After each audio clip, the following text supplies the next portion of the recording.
Hey guys, and today we're going to be looking at the FIFA 16 player potential ratings. Every year I do this and it always goes down awesome. I'm going to predict Pogba, Ronaldo, even Depay. Hope you guys love it, and if we can smash 20,000 likes, that would be amazing. Your guys' support is always awesome. And yeah, let's go. So Memphis Depay is my first FIFA 16 prediction, guys, after a stunning year for PSV in Holland, scoring 28 goals in 44 games. I think he is in line for a big upgrade. With a big move to Man United done, he'll surely get a nice upgrade for FIFA 16. He may be one of the most popular wingers to use in Ultimate Team on the next FIFA, maybe even more so than Hazard being cheaper. Either way, I think he'll get an 80 rating on FIFA 16, and United fans worldwide will love this guy. From Depay to Pogba, and what a year he had. I feel like every year I'm saying the same thing for Pogba, but he really is getting better and better with every season that passes. He is widely seen as the next big player to challenge for the Ballon d'Or, and I can see why. He's a powerhouse of a player who has skill, pace, can defend as well, and get forward too. For me, I think Pogba now deserves an 86 rated card in Ultimate Team. He's truly at that level. I think if he moves to Barca or Man City, an even big upgrade could be coming. What do you guys think Pogba's FIFA 16 rating will be? I think when he gets an inform card, every stat on his card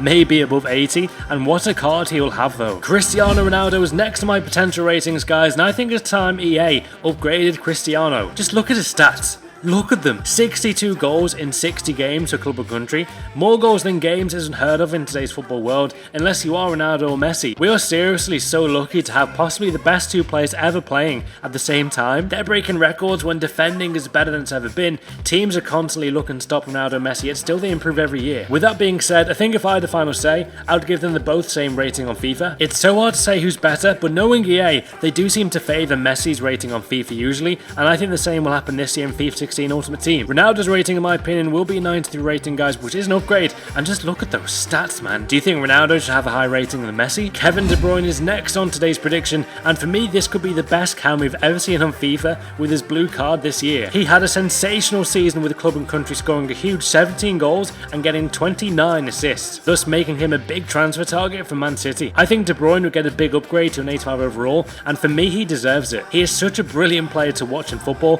and should at least get an 84 rated card on the game. I would love to see this guy back in the Premier League. Now on to the first downgrade today, and we have Radamel Falcao. This one is personally a tough one to do, as I know how talented he can be. He scored 28 goals in 34 games for Let's Go Madrid La Liga just 2 years ago. Even in Monaco, he had a pretty solid goal record. Consistency was a thing you associated with Falcao. However, after injuries and a lack of form and confidence, Falcao looked like a different player at United. I'd like to see Falcao get back to his old form, being one of the most potent strikers in football, but if Mourinho can't get him back, I don't think anyone can. Either way, I think a downgrade is definitely inbound for the Colombian striker after scoring just 4 goals in 26 Premier League appearances. I think an 85 or 86 rating will be coming for Falcao in FIFA 16, but Mourinho may just be able to get him back at a good level at Chelsea. Lionel Messi, could he be the best player ever? As godly as Messi is, he still never truly had a FIFA card that makes him as incredible on FIFA compared to real life. He briefly had a card worthy of Messi at the very start of this FIFA, but then EA weirdly patched the gameplay and again just wasn't the same Messi. Saying that though, I think stats wise his card again this year will be ridiculous. I think he'll get a card with a 94 rating, guys,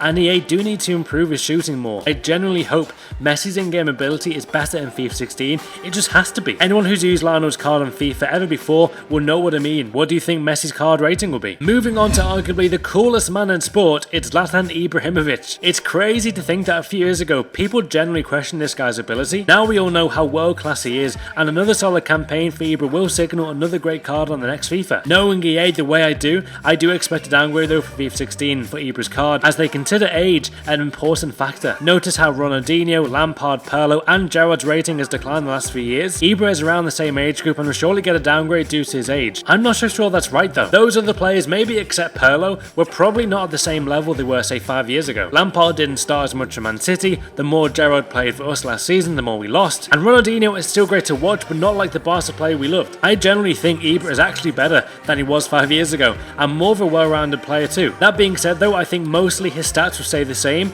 but I think 5-star skills have to come back. This is a thing EA know we all want, so why not do it? Do you think age should be a big factor in someone's Ultimate Team card? Felipe Coutinho, this guy is so brilliant to watch. I got my season ticket at Anfield this season again, and he is one of the most exciting players to see there. I feel like last season was a big step for Coutinho, having a bigger role since Suarez left. He actually had the exact same stats as the season before, scoring 9 goals and getting 9 assists for club and country. However, he was a much bigger factor in the league, creating way more chances than ever before. He did have a good season though, it was solid. I think especially with how well he played, he could have a chance at an upgrade. In fact, I think he will very much so get an 80 rated card in FIFA 16. Saying all of that though, and it sounds weird coming from a big Liverpool fan like myself, I do actually think it was right for Coutinho not to be in the team in the season. A lot of people thought he would get a blue card and was probably very close, but I do think the likes of Cazorla and Fabregas were too good not to be in it. I would have actually put Eriksen ahead of Coutinho as well. He had a very nice year, but I think Coutinho can actually do better this year. I think an 80 rating for Coutinho is about right. One of the most controversial transfers in recent history is Martin Odegaard. Norwegian teenager has a bright future at Real Madrid, but a lot think he will fail. If you watch how he plays though, he generally looks like he could be a good little player. He has incredible vision, scoring ability and works hard. However, I think his FIFA 16 card, if he does get one, which by the way, I think he will. I have kind of told you guys in the past some inside info that his agent is in talks with EA. So yeah, that is some previous info. I think he will be around 6-7 rated on FIFA 16, which is the exact same rating he had on FIFA 15 head to head. My man GCI Messi calculated his Ultimate Team stats with some confusing calculations, but did manage to bring up this card. I don't think a player who's only made one La Liga appearance can be given an upgrade or downgrade. It's not enough time to judge his real life ability or his whole game. If you haven't used him yet on FIFA 15, I would definitely advise it by the way. It's pretty cool to use him behind Ronaldo. I'd say his pace would be around the 76 mark on Ultimate Team and would be a great silver card to build hybrids with. It's going to be a big year for the Norwegian playmaker. Finally, we have my last FIFA 16 potential rating, and it's got to be Alexis Sanchez. What a player he is. He scored 28 goals overall and got 14 assists for Arsenal and Chile in last season. He even got told by Arsene Wenger that he works too hard. There is nothing to dislike about his playstyle. He has everything. Pace, goals, even his passing is brilliant. I actually do see a bit of Suarez in Sanchez's game, especially their work rates on the pitch. I think this could be his FIFA 16 card though. 87 rating, 90 pace, 87 shot, 90 dribbling, which could make for a quality card to pack or snipe. It's a big upgrade for Alexis, but I seriously believe he's played at a stupidly high level all year and deserves the credit. I wouldn't be surprised if Sanchez is given a rest this season. 67 games in a season is pretty intense. Do you agree with his FIFA rating, guys? He's going to be even better in FIFA 16. So what are your thoughts on these play ratings, guys? Let me know in the comments down below. Smash the like button if you want to see more of these play ratings. If you guys have any ideas for more players, then do let me know as well. And yeah, hope you guys have an awesome day and see you tomorrow.